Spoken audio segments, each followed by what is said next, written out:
اعوذ باللہ من الشیطان الرجیم بسم اللہ الرحمن الرحیم پارہ نمبر 2 سورۃ البقرہ آیت نمبر 196 195 کے بعد 196 آیت نمبر 196 195 کے بعد وَأَتِمُّوا الْحَجَّ وَالْعُمْرَةَ لِلَّهِ اور حج اور عمرہ اللہ کے لیے پورا ادا کرو۔ فَإِنْ أُحْصِرْتُمْ ہاں اگر تمہیں روک دیا جائے فَمَا اسْتَيْسَرَ مِنَ الْهَدْيِ تو جو قربانی میسر ہو اللہ کے حضور پیش کر دو۔ وَلَا تَحْلِقُوا رُؤُوسَكُمْ اور اپنے سر اس وقت تک نہ منڈواؤ حتیٰ یبلغ الہدی محلہ جب تک کہ قربانی اپنی جگہ پہ نہ پہنچ جائے۔ فمن کان منکم مریضا ہاں اگر تم میں سے کوئی شخص مریض یعنی بیمار ہو او بہ اذی من رأسہ یا اس کے سر میں کوئی تکلیف ہو ففدیہ من صیام تو وہ فدیہ دے روزوں کا او صدقہ یا وہ صدقہ دے او نسک یا وہ قربانی پیش کرے۔ فَإِذَا أَمِنْتُمْ پھر جب تم امن حاصل کر لو فَمَنْ تَمَتَّعَ بِالْعُمْرَةِ إِلَى الْحَجِّ جو شخص حج کے ساتھ عمرے کا بھی فائدہ حاصل کر لے فَمَا اسْتَيْسَرَ مِنَ الْهَدْيِ تو جو قربانی میسر ہو اللہ کے حضور پیش کرے۔ فَمَنْ لَمْ يَجِدْ ہاں اگر کسی کے پاس طاقت نہ ہو قربانی کرنے کی فَصِيَامُ ثَلَاثَةِ أَيَّامٍ فِي الْحَجِّ تو وہ حج کے دنوں میں 3 روزے رکھے وَسَبْعَةٍ اور 7 روزے اس وقت رکھے گا اِذَا رَجَعْتُمْ جب تم اپنے گھروں کو لوٹ آؤ۔ تِلْكَ عَشَرَةٌ كَامِلَةٌ 7 اور 3 اس طرح ٹوٹل یہ 10 روزے ہو گئے۔ ذَلِكَ لمن لم يكن أهله حاضر المسجد الحرام یہ حکم ان لوگوں کے لیے ہے جن کے گھر مسجد حرام کے قریب نہ ہو۔ واتقوا اللہ اللہ سے ڈرتے رہو۔ واعلموا اور جان لو ان اللہ شدید العقاب کہ اللہ کا عذاب بڑا سخت ہے۔ خبر اس سے کہ اس آیت کی تشریح میں ہم جائیں اس کی گہرائیوں کو سمجھنے کی کوشش کریں۔ میں آپ کے سامنے پہلے حج کی وضاحت کر دوں پھر حج کی اقسام کی وضاحت کر دوں میقات کی وضاحت کر دوں اور احصار کی وضاحت کر دوں۔ میرے عزیزو حج کیا ہے؟ ایک عمرہ ہوتا ہے جو کہ سنت ہے اور ایک حج ہے۔ حج لغت میں کہا جاتا ہے قصد اور ارادہ کرنے کو، لیکن اس کا اصطلاحی معنی یہ ہے کہ جس زمانے میں حج کے قافلے ایک علاقے سے روانہ ہو گئے یا ہمارے یہاں پاکستان میں جب سے حج کے داخلے شروع ہو گئے اس ٹائم سے لے کر حج ہونے تک اگر کسی کے پاس اتنی اماؤنٹ ہو، پیسہ ہو، سونا ہو، چاندی ہو، کچھ بھی ایسا ہو کہ اس پیسوں پر وہ آرام سے حج کے لیے جا سکے، واپس آ سکے، اپنے گھر والوں کے لیے وہ خرچہ چھوڑ سکے تو حج اس کے اوپر فرض ہو جاتا ہے۔ جن دنوں میں یہاں حج کے قافلے تو ہوتے ہیں، اس کے ساتھ ساتھ یہاں جب یہ اعلان ہو جاتا ہے کہ جی حج کے لیے آپ ابھی پیمنٹ جمع کروائیں تو اس دوران اگر کسی کے پاس اتنا پیسہ آ گیا اس دوران کوئی ہمارا سرکاری حضرات ہیں ریٹائرڈ ہو گئے ان کو پیسے مل گئے یا اسی کے ساتھ ساتھ کہیں سے اتنی اماؤنٹ آ گئی، کوئی گھر بیچ دیا 40-50 لاکھ کا 30 لاکھ کا پیسے آ گئے یا کہیں سے میراث تقسیم ہو گئی آپ کے حصے میں 15 لاکھ روپے آ گئے، ابھی تو 11.5 لاکھ تک ہو رہا ہے۔ تو ایسی صورت میں آپ جا بھی سکتے ہیں 1,50,000 گھر والوں کے لیے چھوڑ دیں اگر 40 دن کا پیکج ہے 30 دن کا تو آپ کو پتہ ہے کہ میں جا بھی سکتا ہوں، آ بھی سکتا ہوں، گھر والوں کے لیے میں ویسے بھی چھوڑ سکتا ہوں، مجھے کوئی ایسی بیماری بھی نہیں ہے، کوئی ٹینشن بھی نہیں ہے، الحمدللہ۔ تو اس پر یہ حج فرض ہو گیا، اور جب ایک مرتبہ حج فرض ہو جائے تو یہ کسی صورت میں پھر ثابت نہیں ہوتا۔ اگر سے پھر ایک آدمی بعد میں کہہ دیجیے ابھی میں بچوں کی شادیاں کرواتا ہوں، ابھی تو میں گھر بناتا ہوں، ابھی میں نے پلاٹ لینے ہیں، ابھی یہ کام کرنا ہے، 3 بیٹوں کی شادی باقی ہے، بیٹی کا جہیز میں نے بنانا ہے، کوئی عذر کسی صورت میں قابل قبول نہیں ہے۔ قرآن نے صاف کہا وَلِلَّهِ عَلَى النَّاسِ حِجُّ الْبَيْتِ مَنِ اسْتَطَاعَ إِلَيْهِ سَبِيلًا، لوگوں پر اللہ کے گھر کا حج کرنا فرض ہے جو بھی وہاں تک جانے کی سبیل رکھتا ہے۔ استطاعت آپ کے پاس آ گئی، ان دنوں میں پیسہ تھا تو بس سمجھ جائیں کہ حج سے بڑھ کر کوئی چیز نہیں ہے۔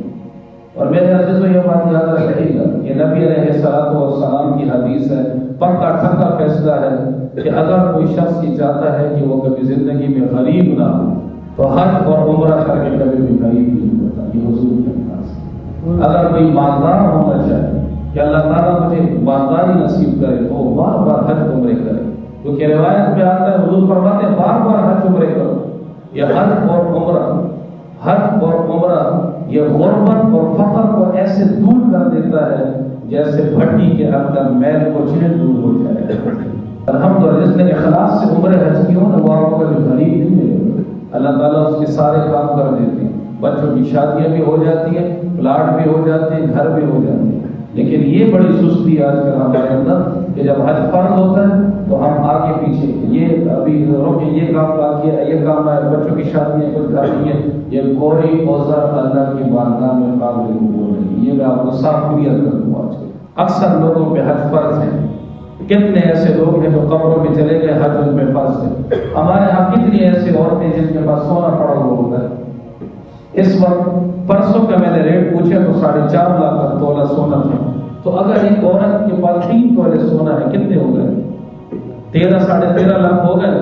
تو اگر اس عورت کے ساتھ کوئی محرم موجود ہے، اس کا شوہر حج پہ جا رہا ہے، اس کا بھائی حج پہ جا رہا ہے، اس کے ساتھ کوئی محرم ہے یا اس کے والد جا رہے ہیں، تو ایسی صورت میں جب اس کے پاس محرم موجود ہے تو اس عورت پر اس 3 تولے کی وجہ سے بھی حج فرض ہو گیا۔ لیکن پتہ نہیں ہو تو وہ زکات کر رہے ہیں تو ان کی جان جاتی ہے، حج تو بڑی دور کی بات ہے۔ قصہ خراب ہے، میں آپ کو صاف بتاؤں، یہ دین مذاق نہیں ہے جتنا ہم نے مذاق بنایا ہوا ہے۔ اور اگر ہم یہ کہتے ہیں کہ ماں کا تو پتہ نہ ہو، یہ عذر تو کسی صورت میں قابل قبول نہیں۔ اللہ فرمائے کہ تم دارالاسلام میں تھے، تم پاکستان میں تھے، تمہارے ارد گرد چاروں طرف مدارس تھے، ادھر پراچا ٹاؤن ہے، بازار کی طرف آپ جائیں قاضیان کا مدرسہ ہے، کھٹر کالونی، اتنے مدارس کے ہونے کے باوجود تمہارے مسجدوں کے امام علماء تھے، تمہارے ارد گرد تمہارے سراؤنڈنگ ایریا میں علماء تھے، کبھی تم نے اس سے پوچھا کہ زکات کیا ہوتی ہے؟ تو لہٰذا کسی قسم کا عذر قابل قبول نہیں ہو کہ جی مجھے تو پتہ نہیں تھا۔ یہ حج ہے، حج فرض ہو جائے اور ایک آدمی کو پتہ ہو اور حج فرض ہونے کے بعد تاخیر کرنا، یہ اتنی خطرناک بات ہے کہ حدیث میں آتا ہے کہ کفر پر مرنے کا اندیشہ ہے۔ کس پر؟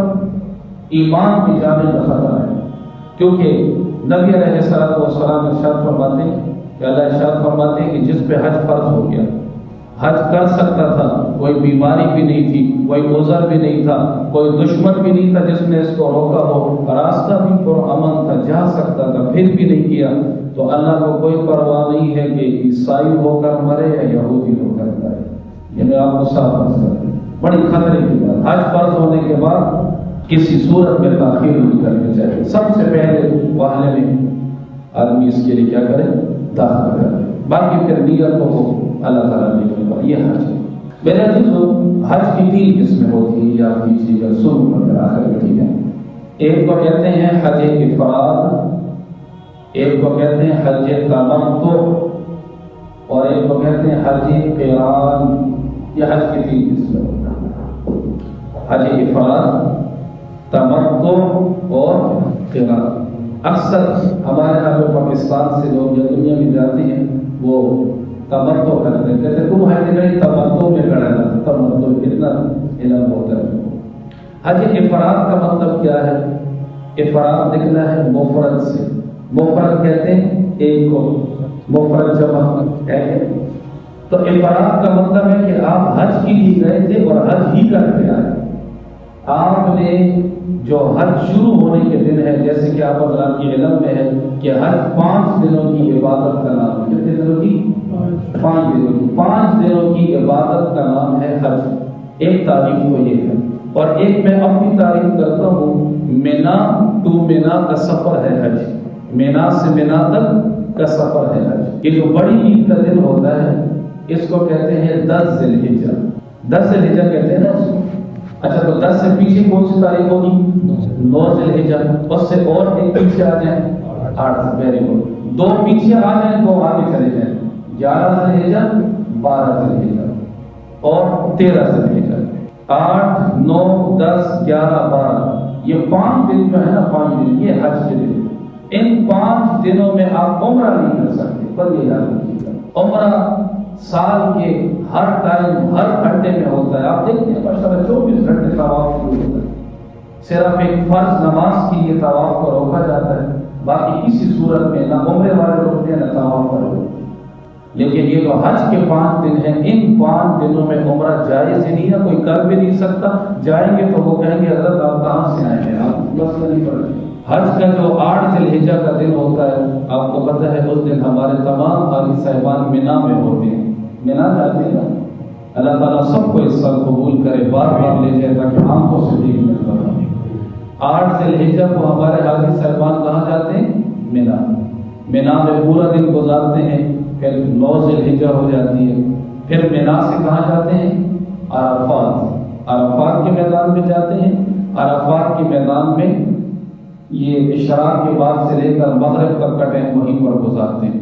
اور آپ حضرات کے علم میں ہے کون کون کی حج کی بتائیں گے آپ کو بھی کیا. اچھا سر آپ نے وہاں دیکھا ہوگا کہ مسجد نمرہ میں آپ لوگوں نے 2 نمازیں اکٹھی پڑھی ہوگی، ظہر اور عصر کی combine in the time of ظہر. عرفات کے میدان میں 2 نمازیں اکٹھی پڑھی جاتی ہیں. ظہر کی جماعت ہوتی ہے، پھر فوراً عصر کی جماعت بھی ظہر کے ساتھ ہو جاتی ہے. جو لوگ مسجد نمرہ میں نماز پڑھتے ہیں وہ عرفات کے اندر ہے. اور اگر کوئی اپنے خیمے میں پڑھے تو اس کے لیے حکم یہ ہے کہ وہ ظہر کی اپنے ٹائم میں پڑھے گا، عصر کی یہ مسئلہ سوال کا ہے. ٹھیک ہے. اگر آپ حضرات وہاں مسجد نمرہ میں نماز پڑھیں گے تو ظہر اور عصر کی combine in the time of ظہر کس کے پیچھے؟ حرم شریف کے جو خطیب صاحب ہوتے ہیں اس کے پیچھے آپ پڑھیں. جیسے ہی 9 ذی الحجہ کے مغرب میں غروب آفتاب ہو جاتا ہے، آپ حضرات کے علم میں ہے، پھر مغرب کی نماز وہاں نہیں پڑھتے. اس وقت اللہ کا حکم یہ ہے کہ تمام حاجی صاحبان یہاں سے کہاں روانہ ہو جائیں؟ مزدلفہ. مزدلفہ جائیں. پھر مزدلفہ میں جا کر عشاء کے ٹائم میں مغرب اور عشاء کی نماز کا قائم پڑھتے ہیں ان دا ٹائم آف عشاء. ایسے ہی کبھی بھی ہمارے مذہب میں 2 نمازیں اکٹھی نہیں پڑھی گئی، لیکن یہ حج ایسی جگہ ہے کہ حج میں حاجی صاحبان 2 ٹائم 2 نمازوں کو اکٹھا پڑھتے ہیں. عرفات کے میدان میں کبھی میں سنوں گا جی یاد کریں، ظہر اور عصر combine in the time of ظہر، اور مزدلفہ میں مغرب اور عشاء combine in the time of وہاں پہ اکٹھی پڑھتے ہیں. مزدلفہ میں رات گزار دیتے ہیں. صبح جب ہوتی ہے کون سی تاریخ آ گئی؟ 10 ذی الحجہ، بڑی عید. بڑی عید ہمارے یہاں 9 ہوتی ہے، وہاں 10. تو سب سے پہلے حاجی صاحبان کہاں جاتے ہیں؟ حماد خان مینا سے گئے تھے عرفات، عرفات سے گئے تھے مزدلفہ، پھر مزدلفہ سے دوبارہ کہاں آتے ہیں؟ مینا. اس مینا میں آ کر سب سے پہلے بڑے شیطان کی پٹائی کرتے ہیں، 7 بکریاں مارتے ہیں. اس کے بعد پھر قربانی کی جاتی ہے. قربانی کے بعد پھر بالوں کو کاٹا جاتا ہے. یہ ہو گیا. اس کے بعد تمام حاجی صاحبان پھر مکہ آتے ہیں، حرم شریف میں طواف زیارت کرتے ہیں، پھر دوبارہ مینا جاتے ہیں. 11 اور 12 کو پھر تینوں شیاطین کو 7 بکریاں مارتے ہیں، اور 12 کو جب وہ بکریوں سے فارغ ہو جاتے ہیں پھر یہاں میسج کرتے ہیں کہ آپ کی دعاؤں سے ہمارا حج مکمل ہو گیا. تو یہ حج ہے. مینا، مینا سے عرفات، عرفات سے مزدلفہ، مزدلفہ سے پھر مینا آئیں گے، اور پھر اسی مینا میں کیا کریں گے بھائی؟ ترتیب جیسے میں نے آپ کو بتایا. یہ حج افراد ہے. حج افراد کا مطلب یہ ہے کہ آپ حج کے لیے گئے تھے صرف کیا کر کے آئے؟ حج ہی کر کے آئے. حج تمتع کیا ہے؟ ویری گڈ، عمرہ کر لیا. وہ کیا ترتیب ہوتی ہے کہ 8 ذی الحجہ کو حج شروع ہوتا ہے. ماشاءاللہ آپ کی فلائٹ 1 ذی الحجہ کی تھی، آپ یہاں سے چلے گئے، ابھی حج سے پہلے کافی دن ہیں، 6-7 دن ہیں، تو آپ نے عمرہ بھی کر لیا. عمرہ کر کے حلال ہو گئے. عمرے میں کتنے کام ہوتے نہیں، دو کیا کتنے جی عمرے میں 4 کام ہو، دعا کیجیے تو مجھے موقع ملا سب کو دوڑاؤں میں انشاءاللہ یہاں پہ احرام باندھ کے ادھر سکھائیں گے انشاءاللہ آپ کو اسپیشل۔ عمرے میں 4 کام ہوتے ہیں، ایک تو احرام ہو گیا، وہ جو لباس نیت تلبیہ، اس کے بعد عمرے کا دوسرا کام کیا ہے؟ بیت اللہ شریف کا طواف، کتنے چکر؟ 7 چکر۔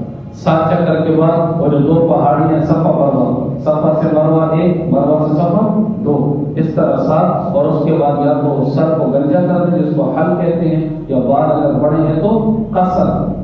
عمرے میں 4 کام ہوتے ہیں، کہیں میرے ساتھ احرام، طواف، صفا مروا کی سعی، حل یا قصر، بالوں کا یہ عمر بس۔ حج تمتع یہ ہے کہ آپ نے پہلے عمرہ کیا، عمرے میں حلال ہو گئے، بالوں کو کاٹ لیا، پھر وہی مکے میں چکر لگاتے رہے، اور حج کے دنوں میں پھر دوبارہ آپ نے نیا احرام کس کے لیے پہن لیا؟ حج کے لیے۔ پہلے عمرہ کر کے حلال ہو گئے، پھر اس کے بعد حج بھی کر لیا، تو ایک ٹکٹ میں کتنے مزے ہو گئے؟ 2 ہو گئے۔ تمتع کا مطلب ہوتا ہے فائدہ اٹھانا، تو آپ نے فائدہ اٹھا لیا، پہلے عمرہ کر لیا۔ حالانکہ آپ اندازہ لگائیں کہ ابھی اگر آپ ان دنوں میں عمرے کے لیے جائیں تو 3.5-4 لاکھ روپے کا پیکیج ہے، تو اللہ تعالیٰ نے ماشاءاللہ حج کے سفر میں آپ کو وہ عمرے کا بھی کروا دیا۔ یہ حج تمتع ہوتا ہے۔ ایک حج قران ہوتا ہے۔ حج قران سب سے مشکل ترین حج ہے۔ آپ نے جو عمرے کا احرام باندھا تھا، آپ نے احرام پہنا، نیت کی، تلبیہ کیا، پھر آپ نے طواف کیا، صفا مروہ کی سعی کی، لیکن اپنے آپ کو حلال نہیں کیا۔ آدمی عمرے کے احرام سے اس وقت حلال ہوتا ہے جب وہ بالوں کو منڈوائے۔ اس نے بال نہیں کٹوائے، مسلسل ان پابندیوں میں ہے جو پابندیاں حالت احرام میں ہوتی ہیں، اور اسی احرام کے ساتھ، اسی نیت کے ساتھ اس نے حج کا بھی کام شروع کر دیا۔ لمبی مشقت برداشت کی کہ نہیں کی کہ عمرے کے بعد اپنے آپ کو اس نے ابھی تک حلال نہیں کیا، اس کے بعد اسی احرام میں، اسی نیت میں یہ اس نے حج بھی کر لیا۔ اس کو حج قران کہا جاتا ہے۔ حج قران میں ایک احرام میں دونوں کو جمع کیا جاتا ہے، یہ فرق سن لیں۔ حج قران میں ایک احرام میں دونوں کو جمع کیا جاتا ہے، اور حج تمتع میں ایک سفر میں دونوں کو جمع کیا جاتا ہے۔ اس میں تو آپ عمرے سے حلال ہو جاتے ہیں، پھر اس کے بعد حج کے دنوں میں 8 ذی الحجہ کو نیا احرام پہنتے ہیں۔ اس لیے حدیث کی روح سے، شریعت کی روح سے یہ حکم ہے کہ جس آدمی کو اللہ تعالیٰ نے حج تمتع کی توفیق دی ہے، جس کو اللہ تعالیٰ نے حج قران کی توفیق دی، اللہ تعالیٰ نے اس کو اتنا بڑا ایک موقع دیا، اس نے بونس سے فائدہ اٹھایا، تو اس کے اوپر قربانی کرنا لازم ہے، واجب ہے، ضروری ہے۔ یہ عید کی قربانی نہیں ہے، یہ میں آپ کو صاف کلیئر کر دوں، یہ مسئلہ سماعت فرما دیں۔ یہ جو حاجی صاحبان حج میں کرتے ہیں، یہ عید کی قربانی نہیں ہوتی، یہ حج تمتع اور حج قران کی دم شکر کی قربانی ہوتی ہے، یہ شکرانے کی قربانی ہوتی ہے۔ کہیں سبحان اللہ، امید ہے سمجھے ہوں گے۔ اس کو دم شکر کہتے ہیں کہ اللہ تعالیٰ نے آپ کو ماشاءاللہ ایک ٹکٹ میں 2 بسیں دی تھی، ادھر سے عمرہ بھی کر لیا، ساتھ میں حج بھی کر لیا، تو چلو آؤ نا پھر ایک جانور تو ذبح ہونا چاہیے اس خوشی میں۔ 3.5 لاکھ کے بدلے تعالیٰ نے آپ کا کام ماشاءاللہ 50-60 ہزار میں آرام سے یہاں بھی کر دیا، تو اس کو کیا کہتے ہیں؟ دم شکر۔ حج تمتع اور حج افراد وہی لوگ کر سکتے ہیں جو باہر سے آتے ہیں۔ جو لوگ حدود حرم میں رہتے ہیں، ہمارے جتنے بھی سعودی عرب والے حضرات ہیں جو حدود حرم میں رہتے ہیں، یہ لوگ تمتع اور قران نہیں کر سکتے۔ یہ پیکیج اللہ تعالیٰ نے باہر والوں کو دیا ہے جن کی قربانی زیادہ ہے۔ سبحان اللہ۔ ہاں، تمتع تم کر سکتے ہو، قران تم کر سکتے ہو۔ یہ لوگ کریں گے تو صرف کیا کریں گے؟ یہ فرض، یہ لوگ حج کی اس میں۔ اچھا میرے عزیزو، جیسے کہ میں نے پہلے بھی درس میں بات عرض کی تھی کہ بعض اوقات ایک آدمی حالت احرام میں نکل تو پڑتا ہے، نیت بھی کر لیتا ہے، تلبیہ بھی پڑھ لیتا ہے،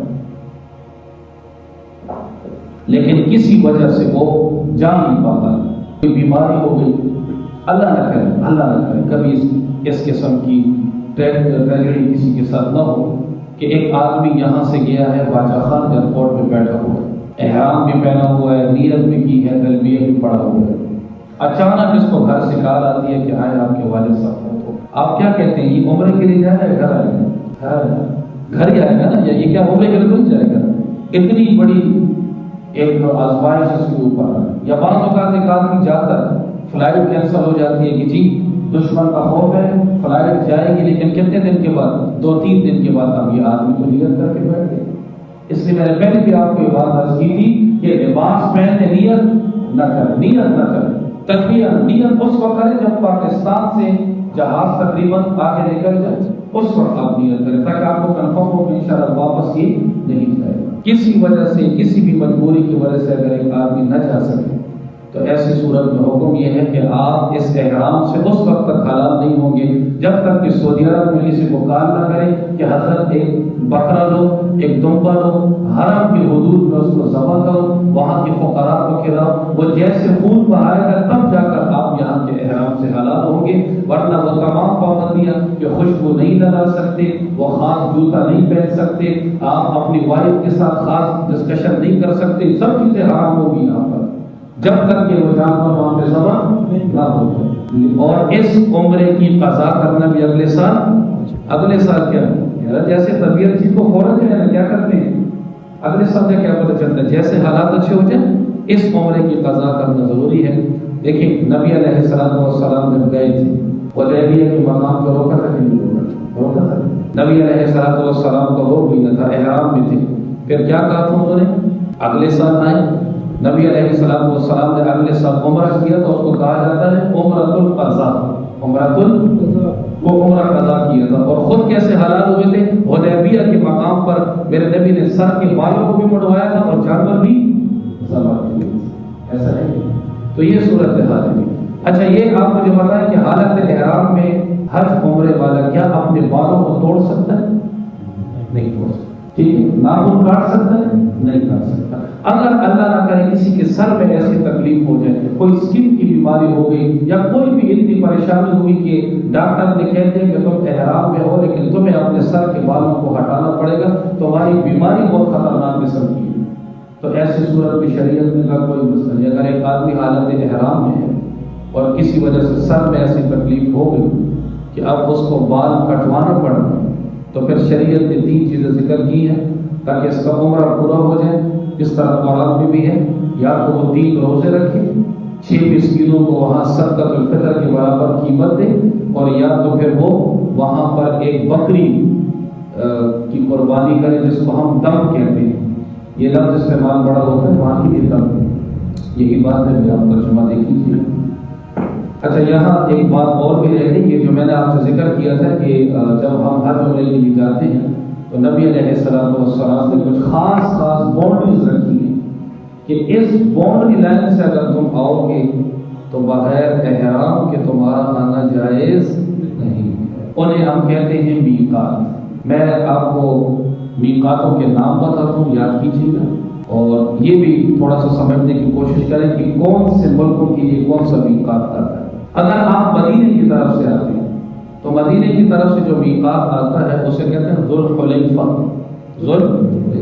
آج کل اس کو مسجد علی بھی کہتے ہیں، بئر علی بھی کہتے ہیں، ابیار علی بھی کہتے ہیں۔ ہمارے جتنے بھی بھائی کچھ دن مکہ میں رہ کر جب مدینے جاتے ہیں نا، پھر جب مدینے سے دوبارہ مکہ آتے ہیں تو ان کے لیے عمرہ کرنا ضروری ہوتا ہے، کیونکہ وہ کہاں آ رہے ہیں؟ مکہ کی طرف آ رہے ہیں۔ تو مدینے کی طرف سے جو میقات آتا ہے، کیا نام دوستوں؟ ذوالحلیفہ، مسجد علی، بئر علی، ابیار علی۔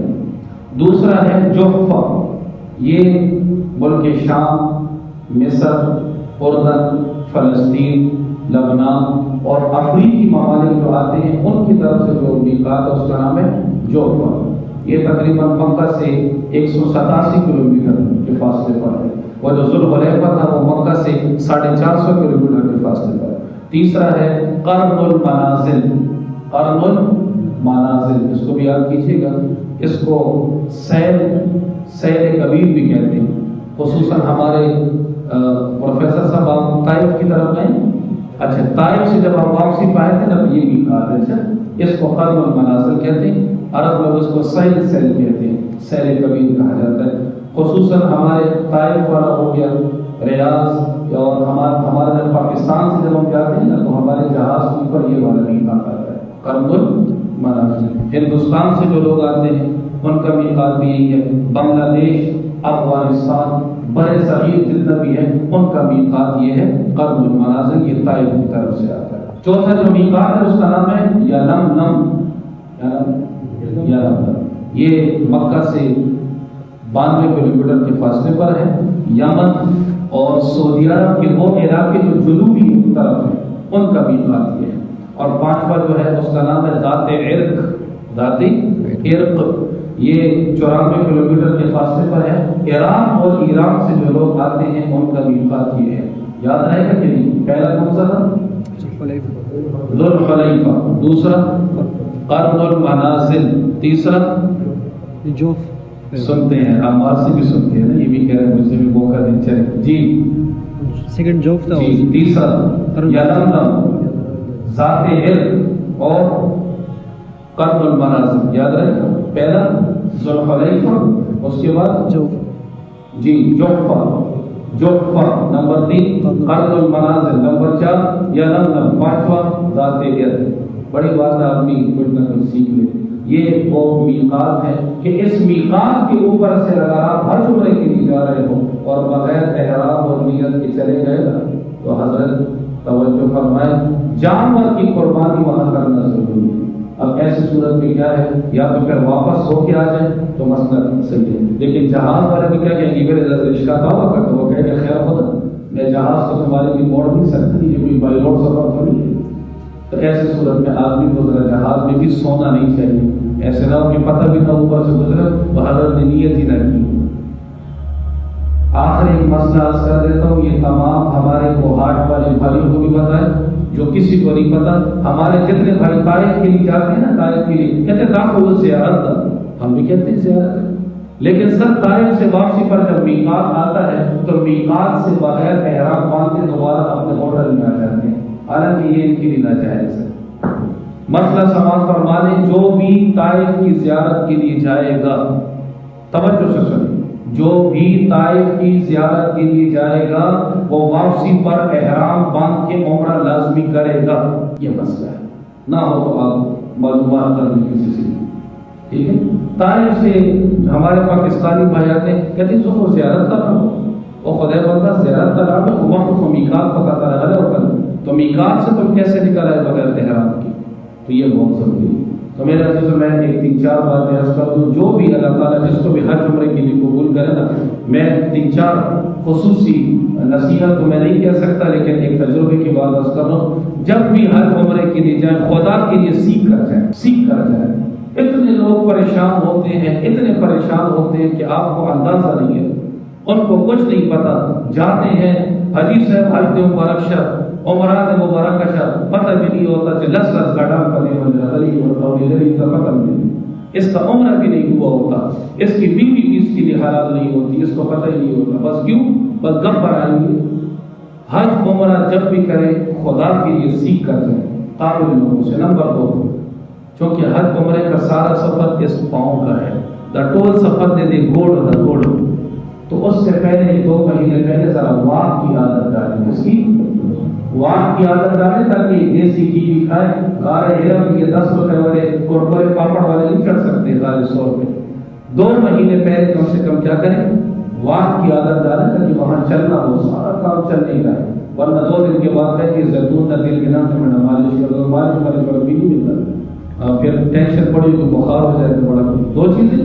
تیسری نصیحت ہے مجھے دیکھیں، خیر میں بھی آپ کو بخار اور مجھے پھر بھی بیٹھا ہوا اپنے ساتھ۔ تیسری چیز کیا ہے، خدا کے لیے جو ہمارے ہاں واش روم ہے یہ کون سے کیا کہتے ہیں اس کو، انڈین کو کہتے ہیں، یہ انڈین ہے نا، تو وہ جو اوپر بیٹھنے والے ہوتے ہیں نا کرسی والے، یہ اس کے اوپر بھی بیٹھنے کا طریقہ سیکھیں، وہاں زیادہ تر وہی لگے ہوئے۔ اب ہمارے دوستوں کو پتہ نہیں ہوتا، وہ اس کے اوپر بھی بالکل چل کے ہوتے ہیں، پتہ لگے جو شروع بڑا مسئلہ ہوتا ہے۔ آپ تو مسکرا رہے ہیں لیکن حقیقت یہ ہے کہ اس کے علاوہ وہ جو انگلش کا بورڈ ہوتے ہیں اس پر بھی بیٹھنے کی کیا کریں، عادت ڈالیں۔ چوتھی بات یہ ہے کہ جب بھی جائیں سیرت النبی کی کوئی چھوٹی سی کتاب پڑھیں تاکہ پتہ چلے کہ مکہ میں ہوا کیا تھا، مدینہ میں ہوا کیا تھا، مکہ اور مدینہ میں میرے حضور کی کون کون سی یادیں، یاد رہیں گی یہ باتیں۔ اب ترجمہ دیکھیں آپ کو سمجھ میں آ جائے گا، پھر دعا کرتے ہیں انشاءاللہ۔ وَأَتِمُّوا الْحَجَّ وَالْعُمْرَةَ لِلَّهِ، حج اور عمرہ اللہ کے لیے پورا پورا ادا کرو.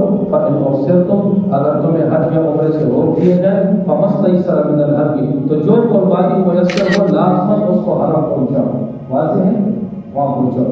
حتیٰ يبلغ الهدي ولا تحلقوا رؤوسكم، اس وقت تک تم اپنے سر کو منڈا نہیں سکتے. حتیٰ يبلغ الهدي محله، جب تک کہ قربانی حرم شریف میں نہ پہنچ جائے. آپ اگر کوہاٹ میں حلال ہونا چاہتے ہیں تو ہمیں قربانی کہاں کرنی ہوگی؟ حرم میں. فمن کان منکم مریضا، اگر تم میں سے کوئی بیمار ہو، او به عذاب برأسہ، جب اس کے سر میں کوئی تکلیف ہو، ففدیۃ من صیام، بالوں کو ہٹا لے، لیکن پھر کیا کرے؟ یا تو 3 روزے رکھے، او صدقۃ، یا صدقۃ الفطر کی مقدار 6 مسکینوں کو کھلائے، او نسک، یا وہ قربانی کرے. فاذا امنتم، ہاں جب امن حاصل کر لو، نارمل حالات ہو، فمن تمتع بالعمرۃ الی الحج، جو عمرے اور حج کا اکٹھا فائدہ حاصل کر لے. تمتع آ گیا کہ نہیں؟ تمتع سے دونوں مراد ہیں، حج قران بھی اور حج تمتع بھی. فما استيسر من الهدي، پھر جو قربانی میسر ہو وہ کرنا ضروری ہے، وہاں حج تمتع کی اور قران کی. فمن لم يجد، اچھا ایک سوال یہ ہے، ایک آدمی کے پاس قربانی کے پیسے نہیں ہیں، پھر کیا کریں؟ عمار خان کیا کریں گے؟ آپ نے حج تمتع کیا، آپ کے پاس قربانی کے پیسے نہیں ہیں، کیا کریں گے؟ پھر 10 روزے رکھیں گے. کتنے؟ 3 روزے 9 ذی الحجہ سے پہلے اور 7 روزے پھر آرام سے کوہاٹ میں رکھ لینا. لیکن اگر کسی نے 3 روزے نہیں پوری کی وہاں حج کے دن سے پہلے، پھر ایسے آدمی کے لیے قربانی کرنا ہی متعین ہے. خیر وہ پاکستان آ بھی جائے لیکن وہاں قربانی لازمی کرے. فمن لم یجد، اگر کسی کے پاس حج تمتع کی جو دم شکر ہے، قربانی کرنے کے کوئی پیسے نہ ہو، استطاعت نہ ہو، طاقت نہ ہو، فصیام 3 ایام فی الحج، تو حج کے 3 دنوں میں 3 روزے رکھے گا 9 ذی الحجہ سے پہلے. وسبعۃ، 7 روزے اس وقت رکھے گا اذا رجعتم الی کوہاٹ، جب کہاں آ جاؤ؟ جب کوہاٹ آ جاؤ. تلک عشرۃ کاملہ، ہو سکتا ہے ریاضی تمہاری کمزور ہو، 3 اور 7 کو ملا ہے تو 10 ہو جاتے ہیں. کتنے؟ آپ کہتے ہیں کہ قرآن تو ریاضی کی بات کر رہا ہے، 7 جمع 3 کتنے ہو گئے؟ 10. تو قرآن تو کہتا ہے کہ ریاضی کی مہارت پیدا کرو، سائنس میں مہارت پیدا کریں. ذالک لمن لم یکن اہلہ، ذالک یہ حکم حج تمتع اور حج قران کا پیکج ان کے لیے ہے، لمن لم یکن اہلہ حاضر المسجد الحرام، جن کے گھر مسجد حرام کے قریب نہ ہو، قریب نہ ہو. واتقوا اللہ، اللہ سے ڈرتے رہو. واعلموا، اور جان لو، ان اللہ شدید العقاب، اللہ کا عذاب بڑا سخت ہے. اللہ تعالیٰ ہمیں اپنے عذاب سے بھی بچائے، اور دعا کریں اللہ تعالیٰ بار بار حج کرنے کے لیے قبول فرمائے. اللهم تقبل منا انك انت السميع العليم وتب علينا انك انت التواب الرحيم برحمتك.